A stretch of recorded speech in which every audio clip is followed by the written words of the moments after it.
council did not have to deal with non-implementation of council resolution by the speaker. Number 4, it deals with how often do you receive section 71. Chairperson can indicate that section 71 reports, those are the reports in terms of section 71 of the MFMA are given to the mayor on monthly basis.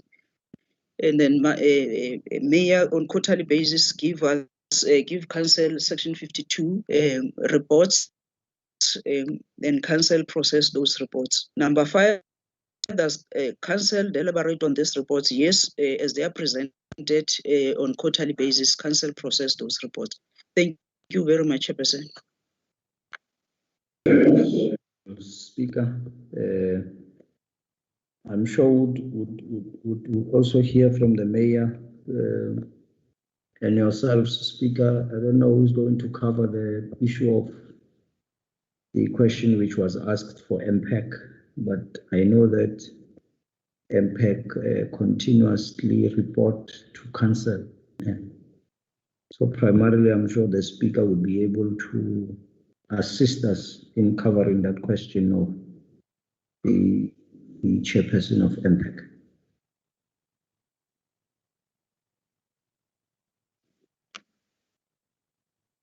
Yes, Chair, where we can, we will respond and perhaps even encourage chairperson of MPEC so that there is also accountability, because we understand this is a collective accountability, but also to send a written responses to the Honorable Committee. Thanks, Chair.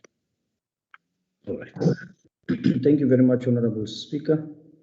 The second set of questions, it would be Honorable Klute. I don't know if there is any other follow-ups before I give over to Honorable Klute. No, members are covered. Honorable members are covered. Honorable Klute. Thank you, Chair. Let's start with the qualification areas. The municipality received a qualified audit opinion owing to a lack of appropriate sufficient audit evidence. I would like to know what is hampering proper record keeping. And then, very disturbingly, an annual performance report was not produced for 2019-2020. I would like to know why not, and what's the status of the 2020-21 APP. And Chair, if you indulge me, I would like to ask some more questions on this. The local community was, this is according to the Auditor General, was not invited to submit representations in connection with the 2018-2019 annual report. The council also failed to adopt an oversight report containing the council's comments on the 2018-2019 annual report, and the oversight report adopted by the council in the 2018-2019 annual report was not made public. I would like to know why not.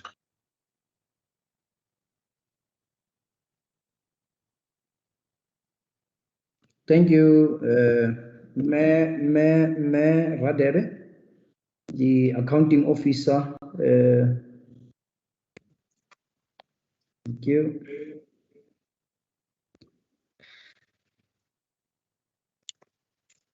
Thank you, Chairperson.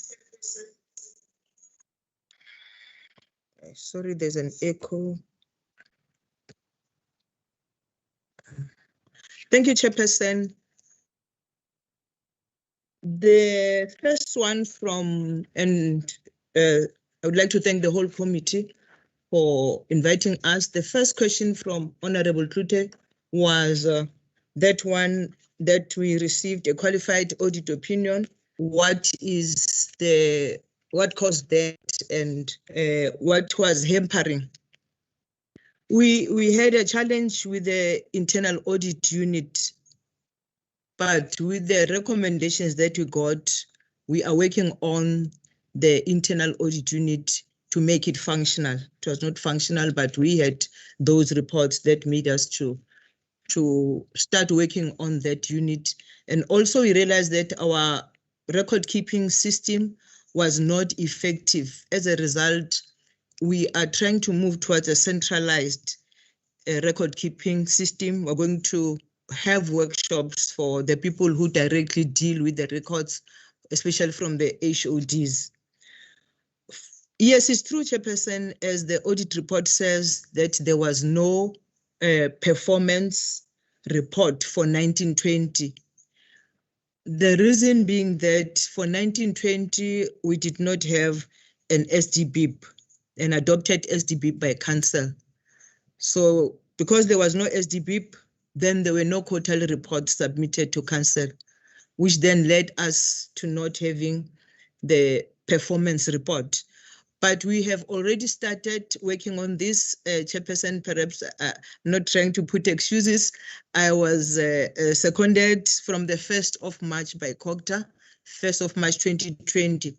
But with the assistance of COGTA, we then started developing our SDBIP. Then that SDBIP is being monitored, but it's only, the effect of this will only be seen in the 21-22 financial year, Chairperson, because we did not have it with the 1920 financial year. Thank you. Maybe I must just check if the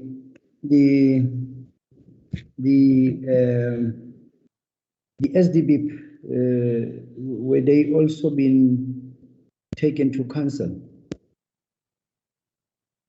since you have been seconded in the municipality?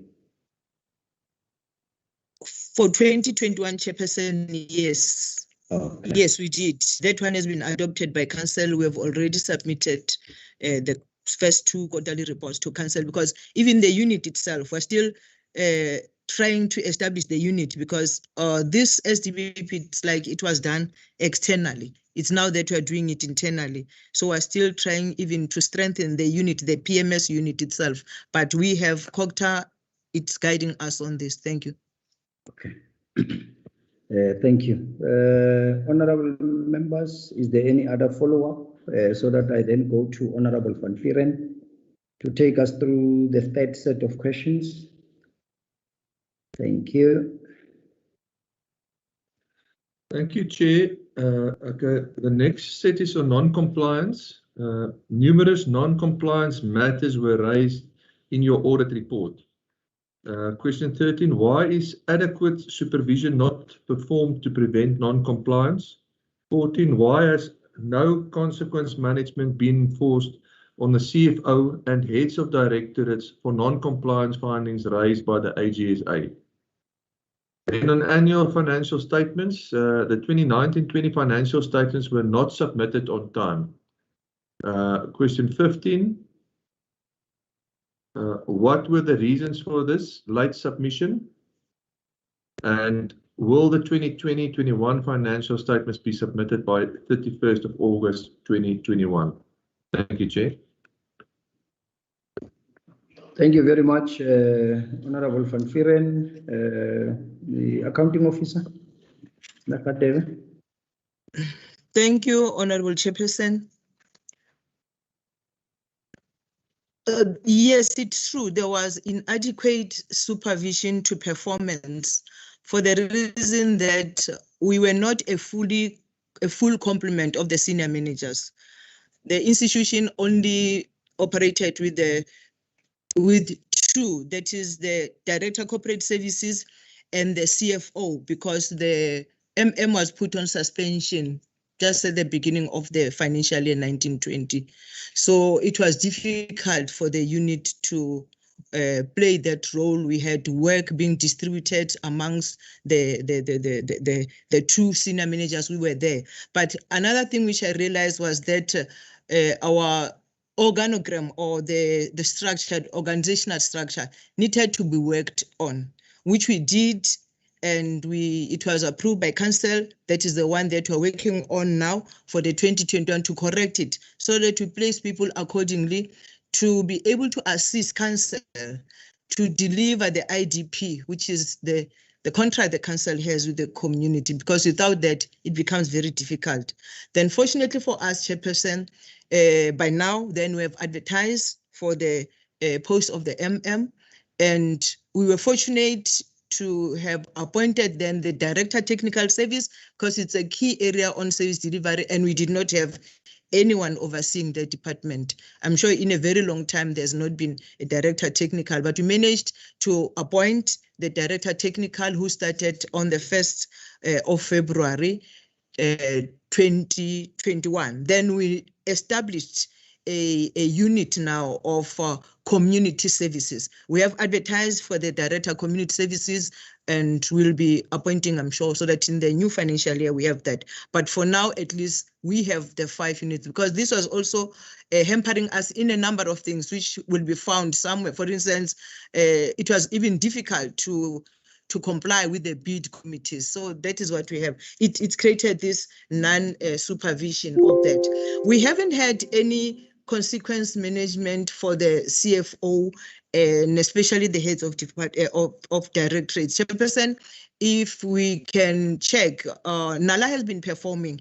We've been having, I'm sure 16, 17, we had an unqualified, 17, 18 unqualified, then sorry, I'm not sure, but then 18, 19 is then that we had a disclaimer. So it has been performing. Even the unit of the finance was performing, and it's fortunate that with those gaps that we had in the senior management, but we still managed to perform so far with the challenges that we have of finances and all those challenges that we have. And unfortunately, when we started we started 2015-16 with the unqualified. So we had all those unqualified for 16, 17, 17, 18, then we had a qualified 18, 19, we were dropping, but now we managed to move.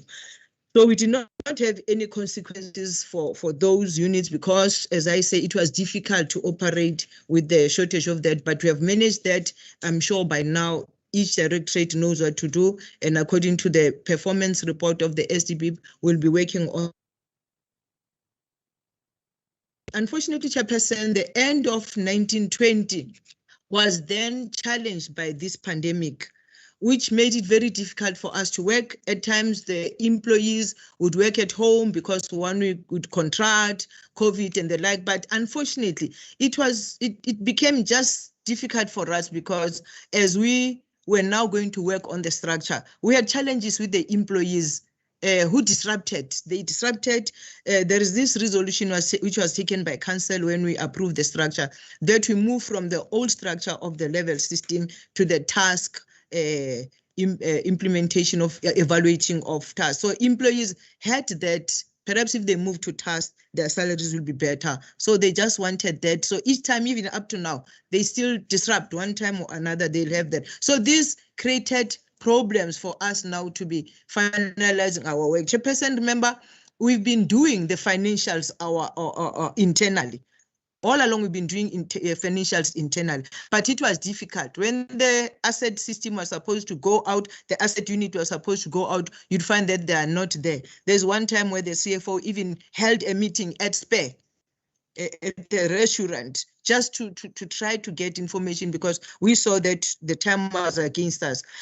But after checking all those challenges, Chairperson, and the challenge of COVID, which you see now, it is now that we're now in level 3. I then suggested to the CFO to say, let's advertise for a service provider who will assist us to compile the annual financial statement, so that then we're able to submit in time by the 31st of August 2021. Yes, Chairperson, I can say we think we'll submit on time this time, because we have outsourced this, but now the CFO and the finance unit will just work on the verification of that. I would not say they should move from the financials, because they have to prepare the financials as their legislative mandate. Thank you, Chairperson.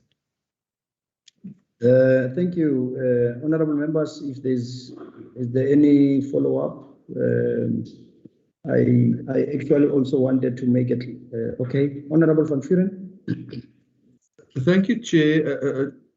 Look, the question was very clear regarding the CFO and the directors.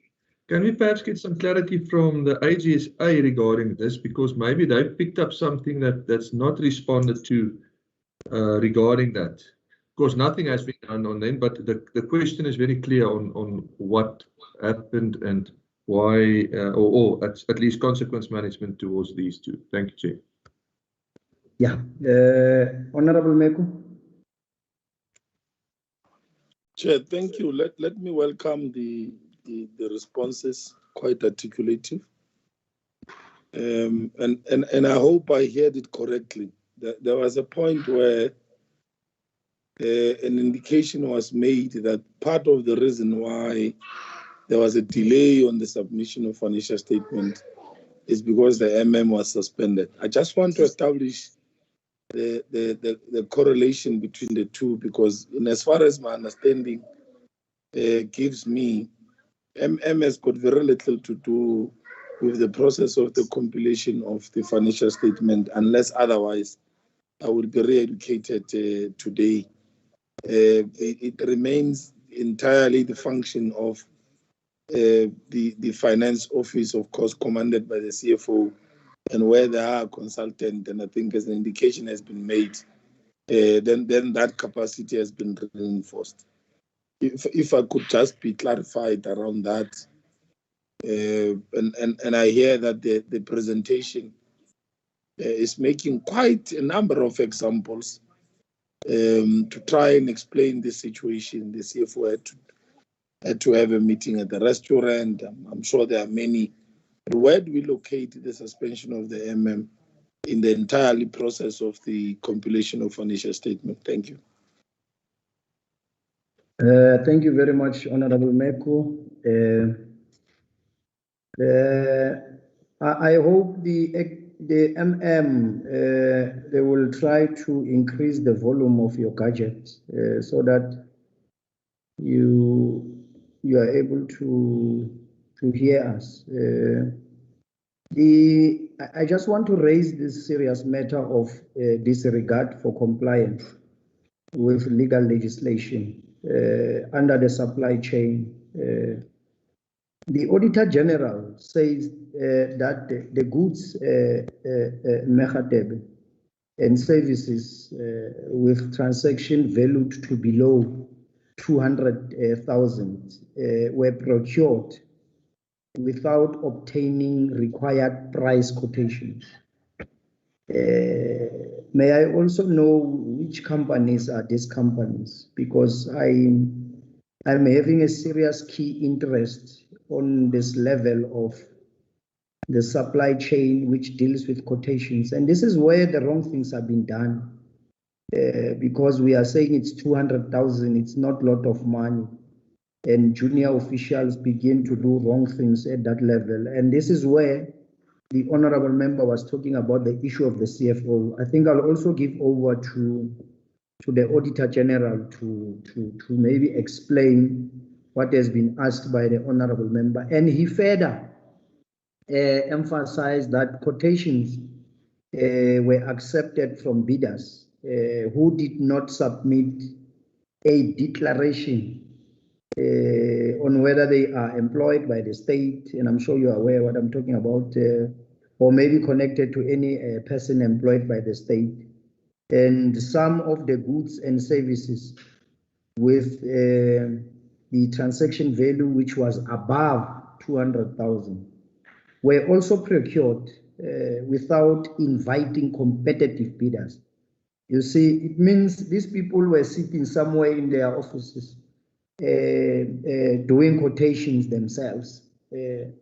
Because if you can't then invite competitive bidders, it means this is what the Auditor General is saying. And I want to check in terms of the new internal controls that you might have introduced since you have been seconded by COCTA. What are those? And the most critical one, which I know it is not the problem of Nala, it is the entire most of municipalities and most departments. And this is one area we want to call upon SARS in the committee to be able to raise these things. Because remember, in terms of the Constitution, we can call anybody and any institution to come and clarify these things, because there is a lack of audit evidence that contracts were only awarded to providers whose tax matters had been declared by SARS to be in order. This is a concern, and this is a general concern, if you can check it, by the Auditor General, that most of the government institutions, they are just giving out the work without, because I know in terms of the CSD, there's no way that anybody could be, in terms of the JCC, there's no way somebody could just be given the work whilst the CSD is not updated and it is also linked to SARS. But at the end of the day, the Auditor General is able to pick up that some of these institutions, they appoint and give work to such contracts. There's also, there are a lot of issues under this procurement and contract management, which I think we really need to zoom into this thing. Even the preference point system was not applied for some procurement of goods and services, which is just above 30,000 accounting office. Simple 30,000. These points are not being, so this is where I'm saying if the consequence management is not being taken into serious cognizance by the CFO or by the supply chain, because under CFO it's supply chain manager, and then comes the other people who deals with the quotations and other matters of finances. So I just wanted, as and when you are going to respond to this matter, you just maybe just indicate to me and ourselves on what I've just raised. And I see the hand of Honorable Klute before I allow the accounting officer to speak, and then after yourself, I will also request humbly the Auditor General, the senior manager who's responsible for NALA, or anybody who's here, to then respond to what has been asked by Honorable Van Vieren in terms of the CFO's issues on consequence management. Thank you very much, Honorable Klute. Chair, just to add to what you've just said, there was also a finding by the Auditor General that says awards were made to providers who were in the service of other state institutions or whose directors, principal shareholders were in the service of other state institutions. I would like to know who these providers were. Now, if the municipality is not able to give us those names now, I would humbly request that we get those names, because this is also a serious issue that the municipality need to attend to. Thank you. At least I'm sure they can just give us one company, because they are in the comfort of their work. The CFO will be able to print, or anybody. They just tell us one or two, because every time when we speak about these issues, we don't talk about them transparently to everybody. Just one or two, even if it's not many. But I can tell you now that, and maybe just to add one last one of which Honorable Meku alluded to. The issue of the property and the plant equipment, I've gotten information that most of the municipalities, I don't know this municipality, that in terms of these fixed assets, in fact, the fixed asset register, yes, most of the properties cannot be found, and sometimes you find that the municipalities, it's got its own equipment, like your graders, like your TLBs. They've been somewhere in the workshops out there, and these people have been having these things for many years because municipalities can't pay. I want to check in terms of fixed asset register, those property plant hire equipment, so they call them. You don't have any issue on that, because I saw that there was a qualification area in terms of the Auditor General. So I just wanted also to have something on that as you are going to respond. Thank you, Mr. Honorable Chairperson, thank you. As for the reason of the late submission of financials, perhaps I'll have to be reminded if the CFO can assist, because I don't remember us mentioning the absence of the MM, because the MM was put on suspension in December 2019. So when we prepared this, I don't think he could have delayed us in any way. As I said, it was those disruptions that we're having, and we even submitted a report to council on that, and council dealt with it.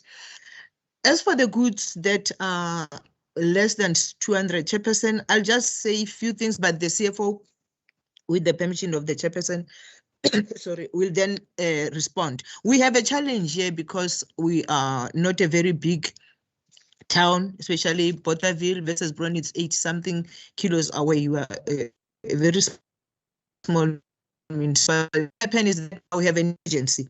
Then for us to procure, you find that locally we'll only have one supplier which can assist us. Remember, we even have, there's a problem when the compact truck, the only one that we're using for refuse removal, had a problem. Then we had quickly to take a decision. And I'm sure that is the one which was less than 200. But if you allow me, Chairperson, I'll give to, I know with the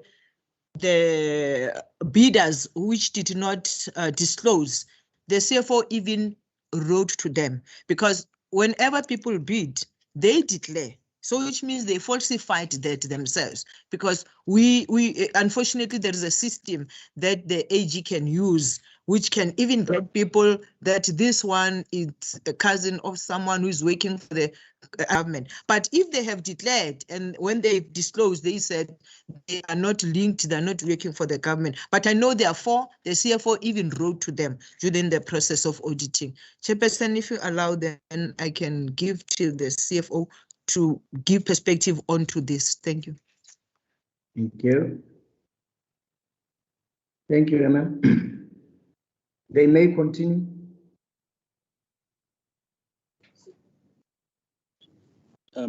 Thank you, Chairperson. On the issues of the quotations, it was mainly the repairs, as the MM indicated. There was once a weekend where the whole plant, the electrical plant, had issues. And then there's an instance where there was a transformer. There's an instance where there was a compactor truck, as the MM has indicated. We follow supply chain processes in all the acquisitions that we're making, appropriately above 30,000 to below 200,000, except for those instances to which we put into the register of deviation, and then we submit to MPEG for investigation, for further investigation, and to be submitted. Yes. Thank you. On the issue, there's about 4 companies that had a false declaration, if we call it. One of them is Aon. I can give the chairperson all the 4 of them. One of them is the Aon Insurance, to which we are alerted that one of the directors is working in the government. So all we have, there is no supplier that we have in our system that does not complete a declaration. All suppliers submit a declaration of interest. So they are available. I'm aware of those. There's 4. We then took an action to write to them to actually inform them of this situation. Thank you, Chair. You said you had 4. You can give their names now. Okay. Or you said only 1. Oh, okay. Yeah. Let me give you. It's Cinta Trading. Cinta Trading. Aon South Africa, Pty Ltd. JJ Construction. Nyamezela Metering. Nyamezela. Yes, metering. Nyamezela metering. Yeah. Thank you very much. I think it must just be noted. Thank you very much, Sefo. Honorable members, any other follow-ups? Can we then move?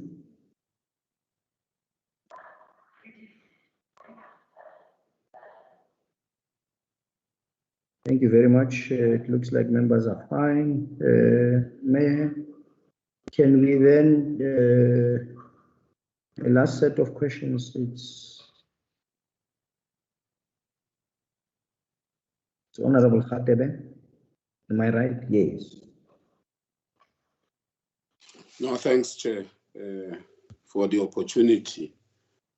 Chair, the first question that I'm going to ask would correlate with question 9. According to the HGSA, investigations were not done into instances of unauthorized, irregular, as well as fruitless and wasteful expenditure. Now, the question is, question 17, did you escalate the absence of investigation to council? Question 18, your municipality incurred huge water and electricity distribution losses due to line losses, tampering, theft, and burst water pipes. Have you investigated the distribution losses, and do you have reports to substantiate the losses you disclose in your financial statements? The contingencies is question 19. The municipality is the defendant in various claims against them. What is the total claims against the municipality, and what does it relate to? The last question, Chair, the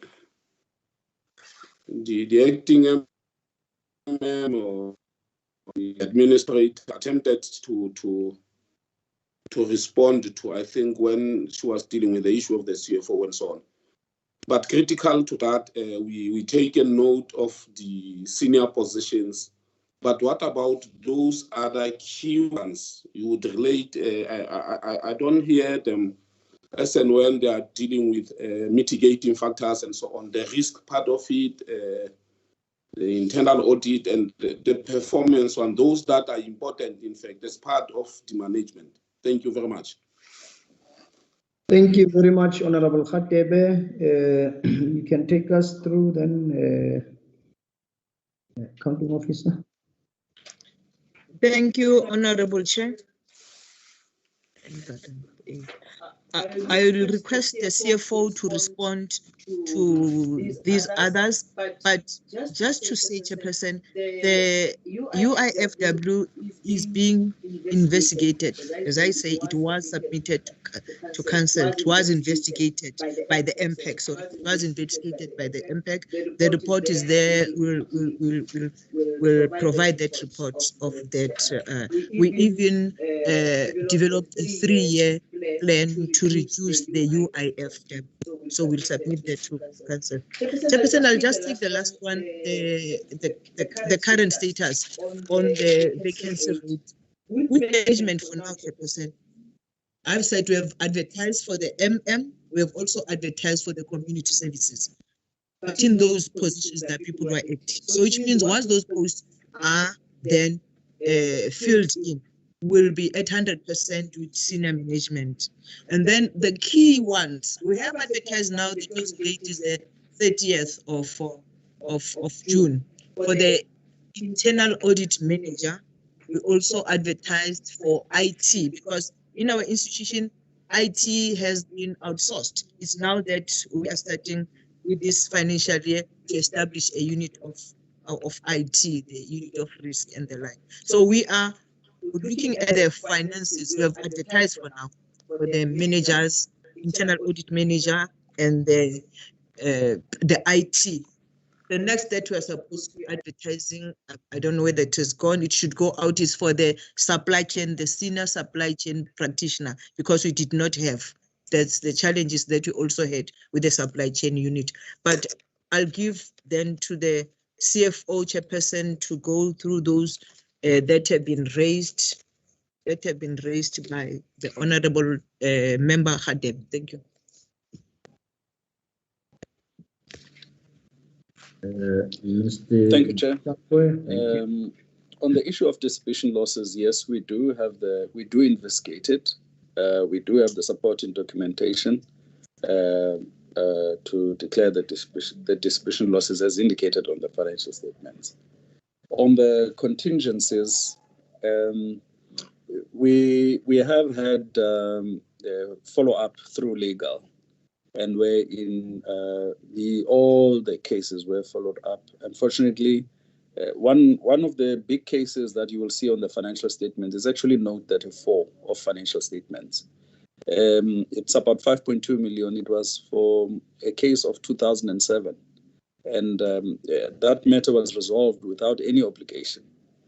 And some of the cases, they were also resolved without any obligations. In as far as the 2020 audit, I think those matters were resolved. Thank you very much, Chairperson. Honorable members, any other follow-ups? Honorable Van Vieren and Honorable Khadebe, thank you. Thank you, Chair. Can we perhaps just on another point, I see in the Auditor General's report that the NPA is investigating findings relating to procurement contained in the report of the Public Protector issued during September 2010. The outcome was unknown as the investigation was in progress. Can we get some feedback on that or some clarity on what it was and what exactly it contains? Thank you, Chair. Okay.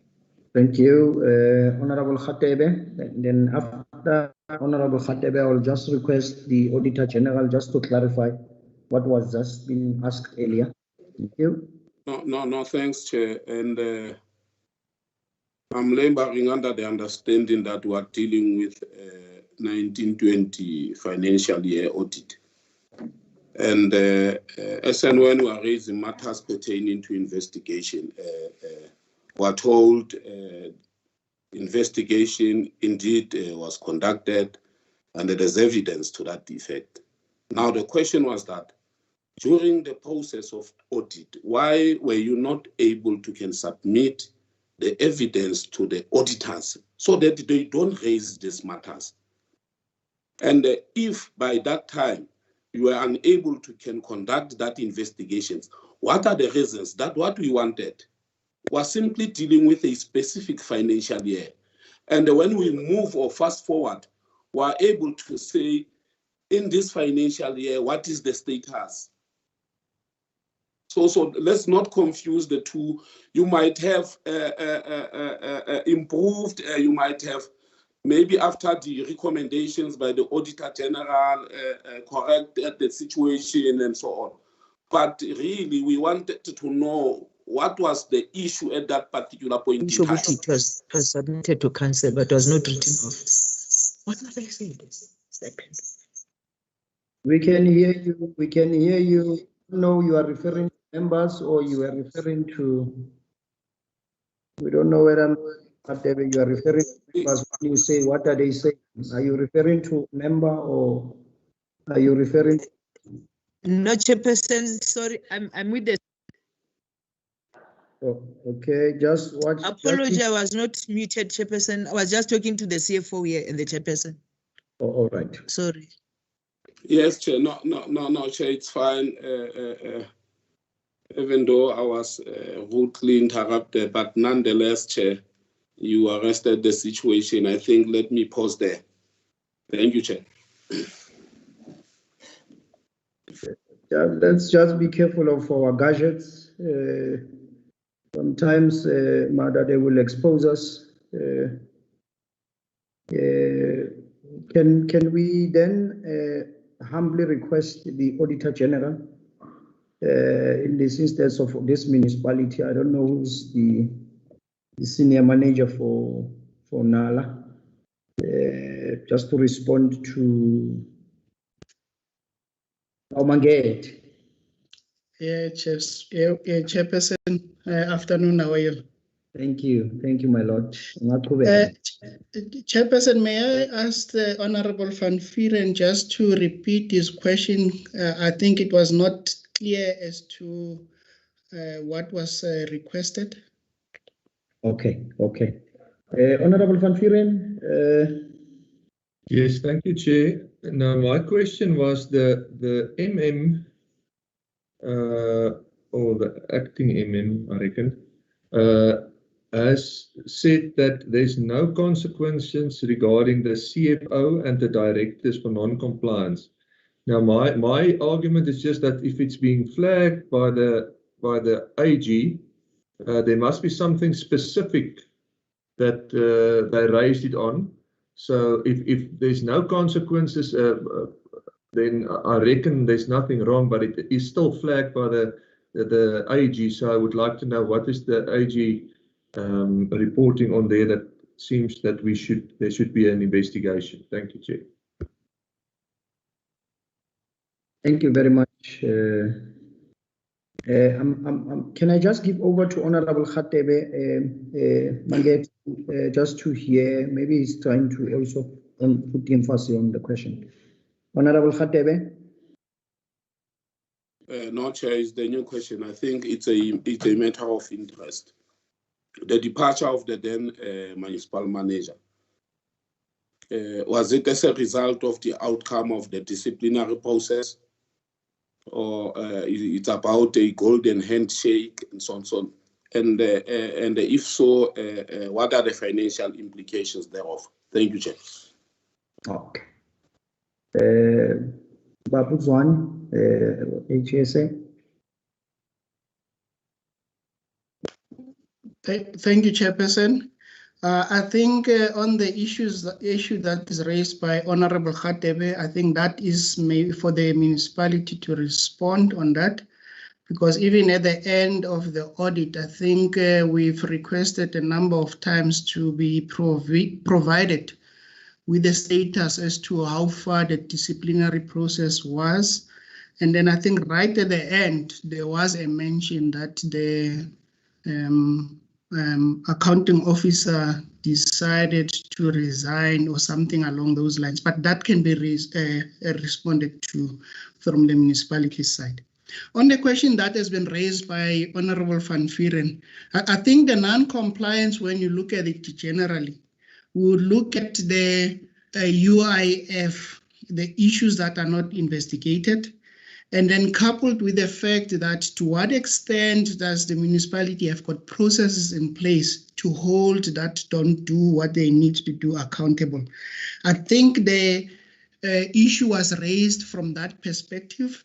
And through the impact investigation, if there was negligence that took place in terms of the officials not being able to perform their responsibilities, then we would flag it on that matter and indicate that impact needs to follow up and determine whether was there deliberate negligence or it was just an error, and they have to come to a conclusion as to whether is there a need to proceed with any disciplinary issues further than that point.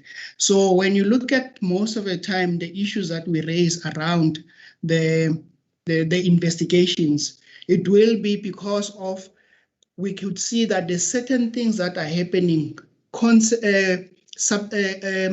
every year or every financial year, and there's no action taken. Hence, we raised the non-compliance issues that relates to those specific areas.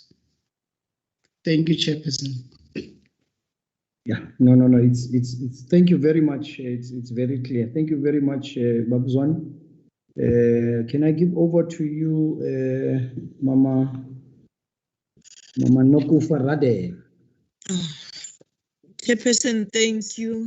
And again, apologies for that, because I was then saying to myself, the chairperson of the MPEG, if he was there, perhaps he could have responded to that one of the investigations. Then that's why then I could not know what to say. But the investigations were done, but as Ntate Zwane has explained, I think let's leave it like that, because it deals with what was raised here. In the issue of the MM, yes, the MM was put on special leave in December, as I said.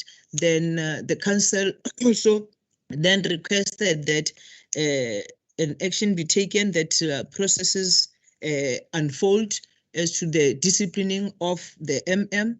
Then what happened then, Chairperson, is that then beginning of the year, when the processes were unfolding, it was then the pandemic.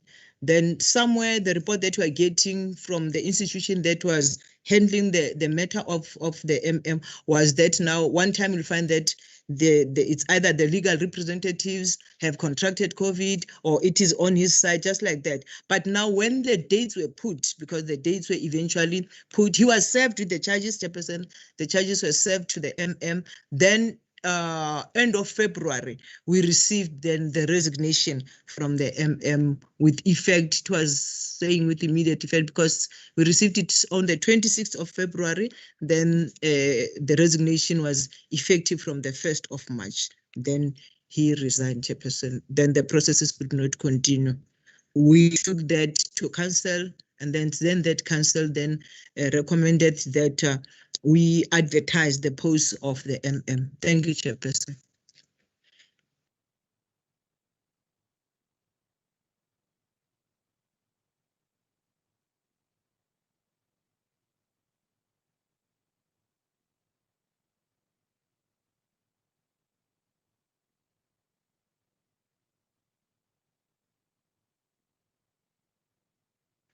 Sorry about that, honorable members. Here is the clarification of what the members have just responded. Can I then, if members are fine, give over to the committee coordinator to take us through the resolutions, and then thereof, and then I will then request humbly or give over to the Honorable Mayor to then give us a closing remark. And then we then move to the new municipality, which will be the last one, which will be Mokaka municipality. Maybe because I had to go through the resolutions and I just saw a mistake, which I think it will be corrected. Mayor Jackie, the mistake that I saw, it's under the resolution 8 of 2018. Portfolio committee resolved that I think the candidate for the acting position of municipal manager, can we ask Ntate Thabo or Mekanyesa to flag these recommendations, the resolutions on the screen, with due respect? I thought they were all going to assist us on that. So that when I read, sometimes members don't have in the position. Ntate Thabo, please assist us because Majeki gave you these resolutions from the previous municipality. I thought you will be able to put it quicker. It says that the candidate for the acting position of municipal manager must be recommended and be approved by the MEC for COPTA before appointment. I don't think it's right. Obviously, I don't know how the MEC, I don't know who then would in such a recommendation would then recommend that the MEC must approve COPTA before appointing the municipality, the municipal man. I don't know what was said there, but remember the COPTA does not run municipalities, so I don't know how it was phrased. I think we need to correct it because the matters of the acting position of municipal manager in terms of Systems and Structures Act, in terms of MFMA, it is the priority, it is the prerogative of the municipal council. I'm not sure what happened in that one. I just wanted so that it must not appear as our issue. I'm sure it was not well captured, so that when we move with it should be refined in the correct way. Then we can deal with these others. The IT people today, they are not with us. I don't know what is happening. Honorable Klute, I just saw your hand, Honorable Member. Thank you, Chair. I was just wondering whether, considering that it was an acting position, then the MEC for Kochta does have a role to play if council is not able to appoint a municipal manager. I was just wondering whether it doesn't have anything to do with that, but I was just wondering. Yeah, it might be some other issues. That's why I said we need to rephrase it. I might not be remembering what we said on that matter, but I think because we record our meetings, they will have to go back and check it and just rephrase it. Otherwise, it will be us again, this committee that says that COPTA it can just do as remember some members who attended our previous interaction with the departments.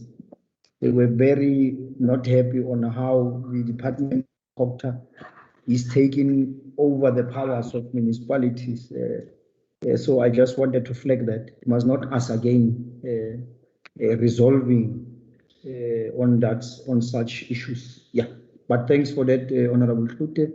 Majeki, I think you just goes to be after just jump that one, we'll correct it. I think I've just clarified it on 8th of 2018. You may continue. You can read for us. I don't know the IT guys are not with us today, but we do understand that they are doing a lot of work, and we are sorry about that. Maybe you can just read it for us, Jackie.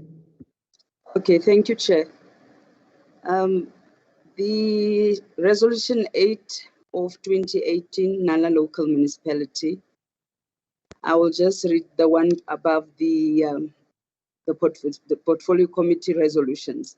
The committee noted with concern that the mayor did not implement effective oversight to ensure that the audit action plan process was effective to address performance reporting and compliance matters reported in the prior year.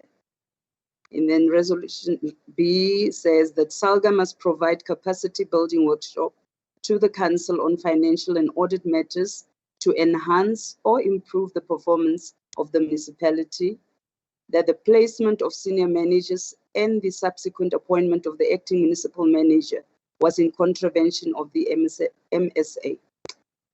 All employees occupying senior management Portfolio Committee resolutions. The committee noted with concern that the mayor did not implement effective oversight to ensure that the audit action plan process was effective to address performance reporting and compliance matters reported in the prior year. The Portfolio Committee noted with concern. And then Resolution B says that SALGA must provide capacity building workshop to the Council on financial and audit matters to enhance or improve the performance of the municipality, mechanisms in place, that the placement of senior managers and the subsequent appointment of the acting municipal manager was in contravention of the MSA. Must be provided by all employees occupying senior management Portfolio Committee resolutions. The committee noted with concern that the mayor did not implement effective oversight to ensure that the audit action plan process was effective to address performance reporting and compliance matters reported in the prior year. The committee noted with concern. Resolution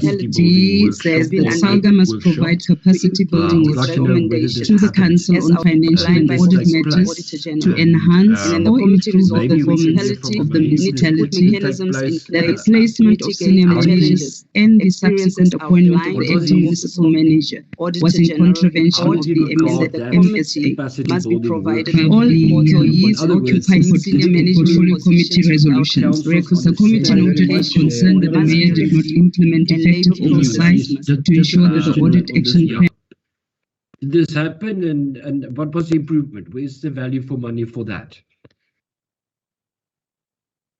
Yeah, and I think that is what I actually thought that would do, members, so that the institutions do account to these resolutions. It's a very powerful question that I think Honorable Klute, just to answer. At the time, why to see more? We are having a problem with our other gadgets, so we thought we'll use this platform to see the resolutions. Even my phones are running out of. Thank you.